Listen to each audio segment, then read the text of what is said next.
2020년 12월 30일 수요일 새벽 예배를 시작하겠습니다. 다 함께 사도신경으로 우리의 신앙을 고백하겠습니다. 나는 전능하신 아버지 하나님, 천지의 창조주를 믿습니다. 나는 그의 유일하신 아들, 우리 주 예수 그리스도를 믿습니다. 그는 성령으로 잉태되어 동정녀 마리아에게서 나시고 본디오 빌라도에게 고난을 받아 십자가에 못 박혀 죽으시고 장사된 지 사흘 만에 죽은 자 가운데서 다시 살아나셨으며 하늘에 오르시어 전능하신 아버지 하나님 우편에 앉아 계시다가 거기로부터 살아있는 자와 죽은 자를 심판하러 오십니다. 나는 성령을 믿으며 거룩한 공교회와 성도의 교제와 죄를 용서받는 것과 몸의 부활과 영생을 믿습니다. 아멘. 다 함께 찬송가 214장을 부르시겠습니다.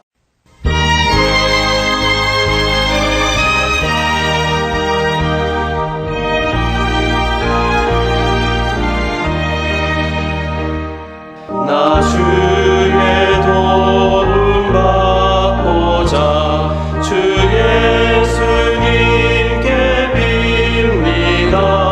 그 구원 허락하시사 날 받아주소서. 내 모습 이대로 주 받아주소서.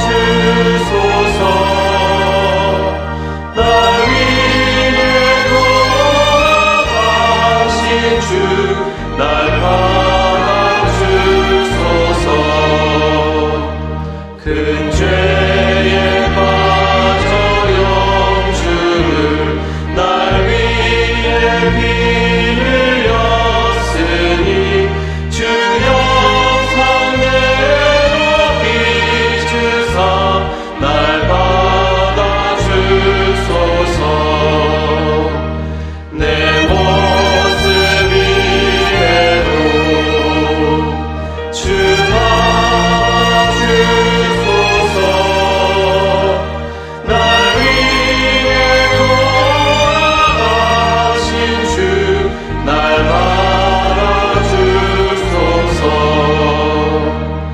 내 힘과 결심 약하여 늘 깨어지기 쉬우니 주 이름으로 구원해 날 받아주소서. 내 모습 이대로 주 받아주소서. 날 위해 돌아가신 주 날 받아주소서. 내 주님 서신 발 앞에 나 꿇어 엎드렸으니 그 크신 역사 이루게 날 받아주소서. 내 모습 이대로 주 받아주소서. 날 위해 돌아가신 주 날 받아주소서.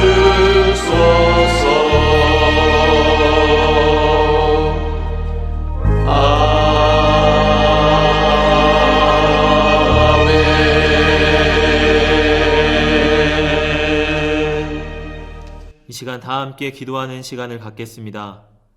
민족의 복음화와 세계 선교를 위하여 우리 교회 3133 비전과 담임 목사님, 부교역자들, 직분자들과 사명자들을 위하여 새성전 증축을 위하여 코로나19로 인해 신음하는 이 민족을 긍휼히 여겨주시고 속히 치유하시도록 우리 교회 교우들의 가정과 직장과 사업장을 붙드시고 환우들을 치유하시도록 이 시간 다 함께 기도하겠습니다.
하나님께서 오늘 우리에게 주시는 말씀은 로마서 6장 12절부터 14절까지의 말씀입니다. 그러므로 너희는 죄가 너희 죽을 몸을 지배하지 못하게 하여 몸의 사욕에 순종하지 말고 또한 너희 지체를 불의의 무기로 죄에게 내주지 말고 오직 너희 자신을 죽은 자 가운데서 다시 살아난 자 같이 하나님께 드리며 너희 지체를 의의 무기로 하나님께 드리라. 죄가 너희를 주장하지 못하리니 이는 너희가 법 아래에 있지 아니하고 은혜 아래에 있음이라. 아멘.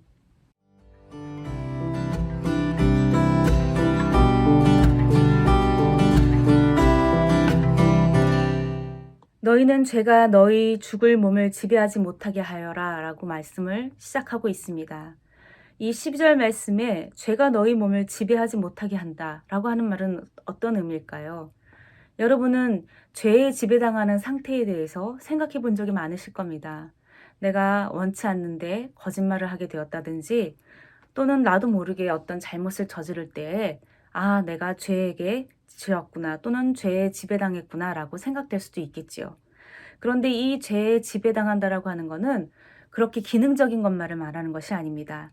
죄에게 지배당한다라고 하는 것은 마치 이 성경 구절에는 사탄이라고 하는 그런 실체를 이야기하고 있지는 않지만 이 죄 자체가 그렇게 우리가 온 몸을 다 가지고 저항해야 할 실체로 이야기하고 있다는 것입니다.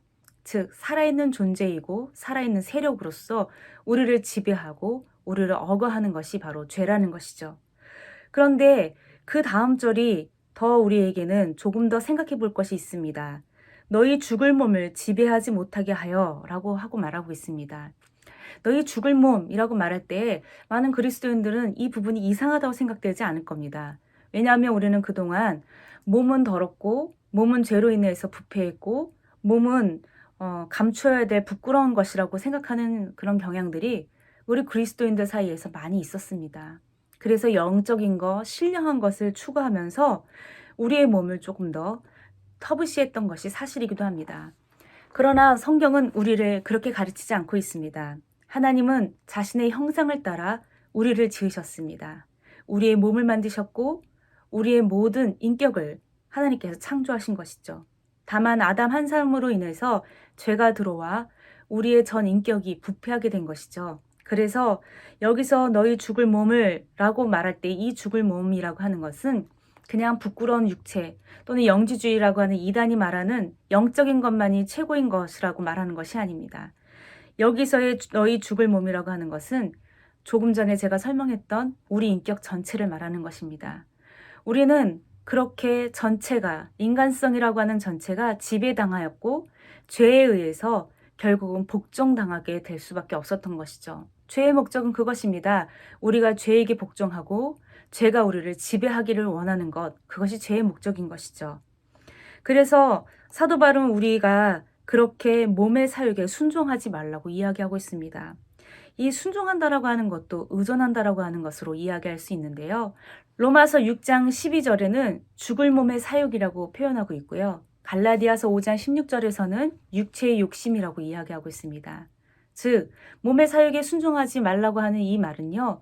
우리 몸의 욕망뿐만 아니라 우리 육체가 우리 사람이 필요로 하는 정서와 그리고 또 사회적이고 지적이고 종교적인 필요들을 포함하여서 만족을 간구하는 우리 인간의 의존성을 나타낸다라고 신약 성서 학자들은 이야기하고 있습니다.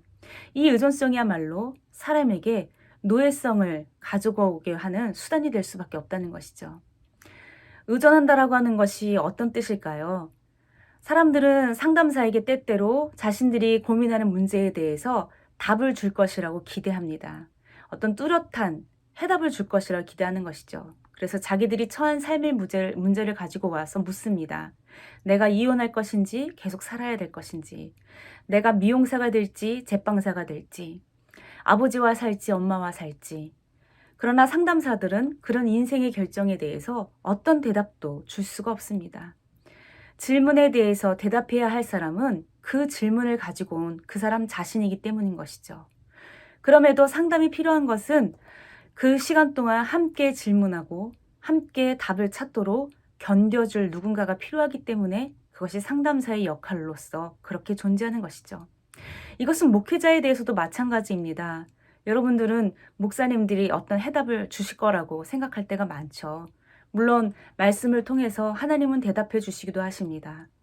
그런데 목사님들이 그런 인생의 해답을 한 번에 단번에 결정 내려줄 수는 없을 것이라고 저는 잘 알고 있습니다. 저는 아주 어렸을 때에 20대 초반에 시골의 미자립 교회에 전도사로서 사역을 나가게 될 때가 있었습니다. 사례도 줄 수가 없고 너무나도 작고 가난한 교회였습니다. 그런데 그 교회에 제가 사역자로 가야 될지 말아야 될지를 고민할 때 누구에게 제가 가장 먼저 물어봤을까요? 네, 그때 당시에 제가 존경하던 우리 담임 목사님께 여쭤보았습니다. 11살 때부터 저와 가족을 모두 알고 계시고 제 친구의 아버지이기도 하시며 그리고 저 역시 그분 같은 목사가 되고 싶다라고 늘 말하여 왔던 영적인 나의 아버지, 우리 담임 목사님 전흥식 목사님, 그분에게 꼭 여쭤보고 싶었습니다. 그랬더니 그분에게 어떤 대답이 돌아왔을까요? 그분이 한참 들으시고 하신 대답은 이것이었습니다. 네가 하고 싶은 대로 해라. 전 너무 서운했습니다. 아버지처럼 때로는 아버지보다 더 존경하고 의지하였던 우리 목사님이 딸처럼 여긴 저의 인생의 중요한 선택의 순간에 대해서 내려주셨던 대답은 너무 예상외로 간단했기 때문입니다. 그 순간 저는 이분이 나를 사랑하시지 않는구나, 나를 염려하시지 않는구나 라고 생각하기도 했었습니다. 그러나 오랜 시간이 흘러 그 시절을 되돌아보면서 저는 그분의 대답에 감사하고 있습니다. 왜냐하면 그분은 제 삶의 결정권자가 아니기 때문입니다. 결국 목사님께서는 제가 그곳에 가겠다고 결정을 하자마자부터 저의 사역을 많이 도와주셨습니다. 어려운 어린이들을 위해서 가방을 만들어서 보내어 주시기도 하시고 또 교회에 재정적인 여러 가지 어려움이 있을 때도 도움을 주셨던 분이 바로 우리 목사님이기도 하시죠. 그런데 그렇게 저를 도와주셨던 그분은 왜 저에게 가라, 가지 말라 말씀하지 않으셨을까요? 그분은 저에게 분명하게 알게 해주신 것이 있습니다. 저는 그때도 목사님을 의지할 수 있었거든요. 그런데 다만 결정권은 그분에게 드리지 않을 수 있도록 저를 보호해 주셨던 것이죠. 그분은 내가 주의 길을 계속해서 가도록 기도해 주었고 도와주는 스승으로 지금까지도 의지하는 그런 좋은 분입니다. 그러나 내 삶의 주인은 될 수가 없는 것이죠. 바울은 이것을 우리에게 뚜렷하게 구별하여서 말해주고 있습니다.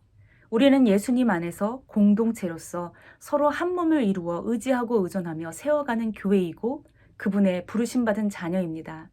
그러나 우리의 주권자는 서로가 아니라 오로지 우리의 머리이신 예수님 뿐이시죠. 이제는 서로 힘이 되어주는 이 지체를 그리고 개인의 육체를 가지고 죄와 자기 만족의 도구로 내어주어서는 안 될 것입니다. 우리를 지배하던 죄의 세력을 무너뜨리고 생명을 주신 새로운 주인에게 우리의 삶을 내어드려야 되는 것이죠. 그분에게 전적으로 의지하며 그분이 이루시는 일을 위해 나를 드리는 것입니다. 그렇게 서로 손잡고 하나님을 향하여 나아가는 것, 그것이 우리 공동체가 함께 의지한다라고 말할 수 있는 부분이지만 결국 죄에게 내 몸을 드리지 않는 것은 바로 우리의 주인이 하나님이시라고 고백하는 것입니다. 하나님은 우리를 지배하실 것입니다. 그리고 우리의 육체를 사용하실 것입니다. 어디에 어떻게 사용하시겠는가? 사람을 살리고 생명을 회복시키고 어려운 이웃을 돌보는 하나님의 의의 도구로 우리를 사용해 주실 것입니다. 그때 우리는 믿음의 공동체로, 믿음의 지체로서 서로 그 길을 계속 잘 가도록 격려해주고 함께 힘을 실어주고 같이 기도하는 중보자로 서 있을 수 있지만 여전히 우리 삶의 주인은 하나님 한 분뿐이십니다. 주신 말씀을 생각하며 잠시 묵상으로 기도하겠습니다.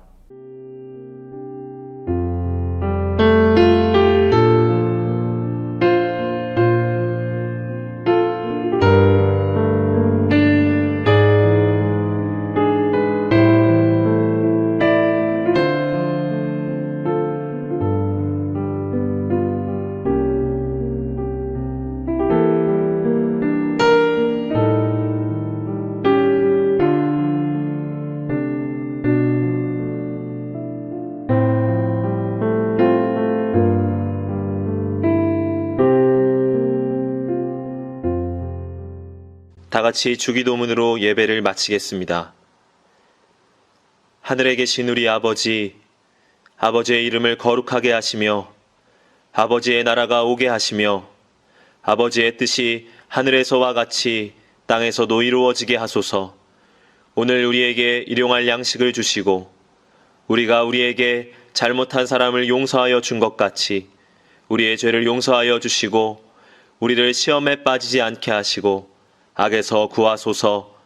나라와 권능과 영광이 영원히 아버지의 것입니다. 아멘.